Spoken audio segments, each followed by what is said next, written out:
Hello বন্ধুগণ, তোমরা সব কেমন আছো? আশা করি ভালোই আছো, আর আমিও ভালো আছি।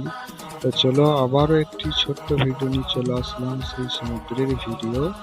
তো আমরা 4 বন্ধু মিলে ঘুরতে গিয়েছিলাম কেরালার পারপাঙ্গাড়ি বলে একটি জায়গাতে।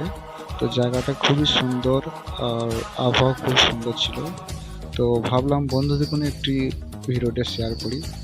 তো যাই হোক বন্ধু, তোমাদের ভালো লাগলে ভিডিওটিকে শেয়ার লাইক করো আর পাশে থেকো। তো চলো, ওকে বাই, দেখতে থাকো ভিডিওটি।